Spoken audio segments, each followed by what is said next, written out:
할렐루야, 날마다 새벽 만나로 여러분을 찾아가는 만나교회 김태광 목사입니다. 오늘도 하나님의 말씀을 통해 하나님의 나라와 의를 구하며 이 세상을 보다 아름답게 만들어 가시는 저와 여러분들 되시길 소망합니다.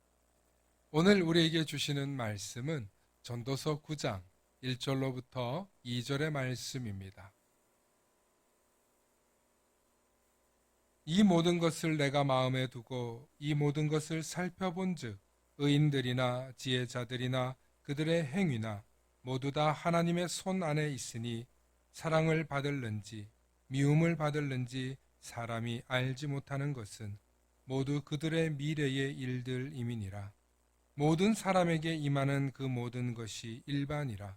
의인과 악인, 선한 자와 깨끗한 자와 깨끗하지 아니한 자, 제사를 드리는 자와 제사를 드리지 아니하는 자에게 일어나는 일들이 모두 일반이니 선인과 죄인, 맹세하는 자와 맹세하기를 무서워하는 자가 일반이로다. 아멘. 오늘은 동기의 중요성이라는 제목으로 말씀의 은혜 나눌 때 하나님의 크신 은혜가 있기를 소망합니다. 미국 워싱턴에서 전국의 심리학자들이 모인 심리학 세미나가 있었습니다. 수많은 학자들이 전 세계에 연구한 연구 주제를 놓고 발표하고 토의를 했는데 그 중에서 모두의 관심을 끌었던 연구가 있었습니다. 연구의 주제는 맞벌이를 하는 가정의 자녀와 전업주부가 있는 가정의 자녀의 학업 성취도 비교였습니다. 일반인뿐만 아니라 학자들 대부분 집안에 어머니가 있는 자녀의 학업이 더 높을 것이라고 추측했습니다. 그런데 연구 결과는 오히려 맞벌이 집안의 아이가 IQ도 더 높고 성적도 더 뛰어났다는 것입니다. 그 이유 중 하나는 아이들의 자율성이 생각보다 높았기 때문이라는 연구 결과였습니다. 대부분의 사람들이 아이들은 스스로 자신의 일을 찾아서 하지 못한다고 생각합니다. 그러나 아이들은 자신의 자율성이 보장만 된다면 아이들은 오히려 자신이 해야 할 일을 자발적으로 찾아서 하더라는 것입니다. 공부든 운동이든 무엇이든 마찬가지였습니다. 반대로 부모가 모든 일에 간섭하는 아이들은 오히려 자립심과 동기력이 부족했으며 반발심이 작용하는 경우 역효과를 내기도 했습니다. 이 연구 결과 이후 심리학계에서는 인간이 가지고 있는 동기가 얼마나 중요한가를 심리학적으로 매우 큰 발견을 하였고 더욱더 연구하는 계기가 되었다고 합니다. 많은 심리학자들이 동기란 무엇인가? 동기는 어디서부터 시작되는 것일까? 더욱더 연구하기 시작했습니다. 세상의 모든 사람들은 새해가 되면 반드시 자신의 목표를 정하거나 어떤 계획을 수립합니다. 그 이유는 목표와 계획이 있어야 1년을 준비한 것 같고 또 살아갈 날들을 대비하기 때문입니다.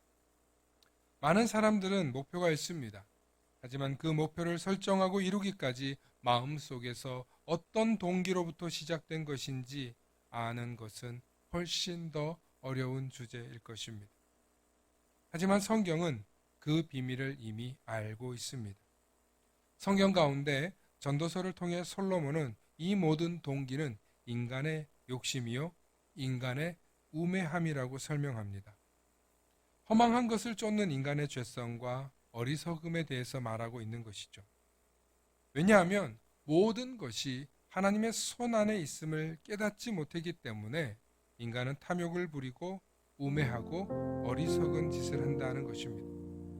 그러므로 하나님을 알지 못하고 하나님이 이 세상의 창조주이심을 깨닫지 못하고 살아간다면 우리는 어떤 목표와 계획이 있다 할지라도 우리의 모든 동기는 어리석고 우매할 뿐이라는 것입니다.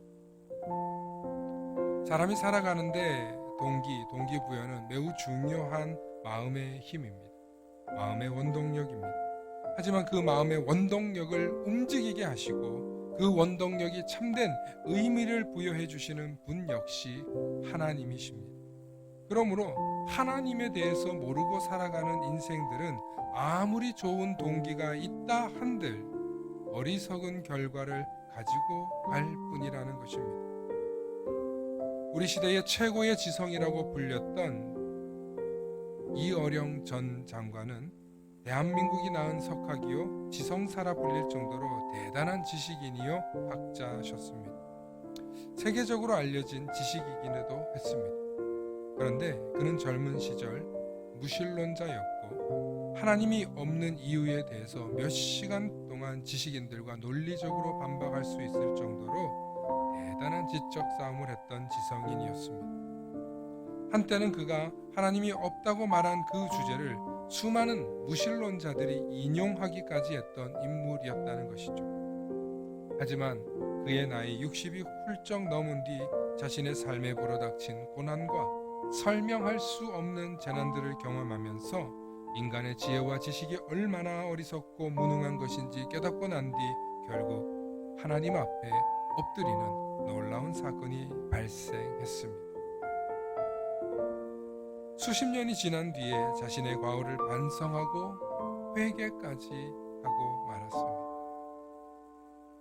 사람에게 동기는 매우 중요한 마음의 힘입니다. 꿈과 목표를 이루기 위한 원동력입니다. 하지만 그 동기를 더욱더 강력하고 의미 있게 해주시는 분이 계십니다.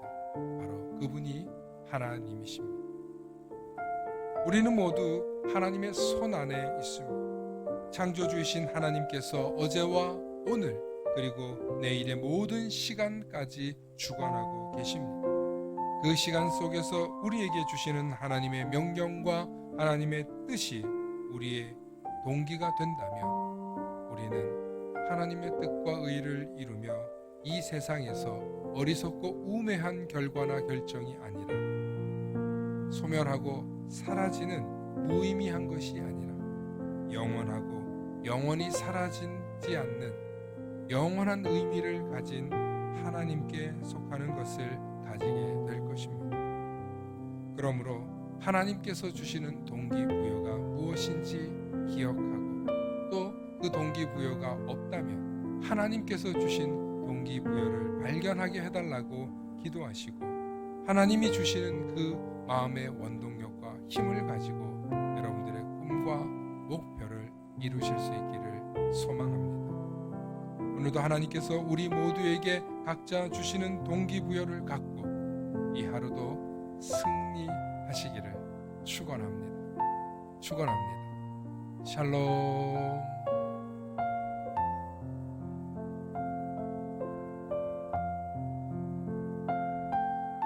다 함께 기도하시겠습니다.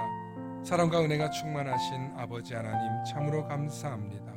오늘도 우리에게 생명을 주시고 하나님의 자녀 삼아 주셔서 하나님께서 주시는 동기부여로 살아가게 해주시니 감사합니다. 그러나 많은 그리스도인들이 하나님께서 주시는 동기부여가 무엇인지 깨닫지 못하고 여전히 내 뜻과 내 계획과 내 목표를 설정하며 살아갑니다. 하나님, 그 모든 목표와 방향은 어리석음임을 깨닫게 해주시고 하나님께서 주시는 목표와 계획을 붙잡고 하나님께 주시는 뜻과 의를 붙잡고 살아가는 우리들이 되게 하셔서 날마다 하나님의 영광을 드러내며 영원한 하나님의 의미 있는 삶을 살아가는 우리 모든 성도들 되게 하여 주시옵소서. 오늘도 하나님께서 우리에게 베풀어 주시는 그 놀라운 은혜를 붙잡고 그 동기부여를 통해 우리의 꿈과 계획과 비전들이 이루어지게 하여 주시옵소서. 감사드리며 우리 주 예수 그리스도의 이름 받들어 간절히 기도 올리옵나이다. 아멘.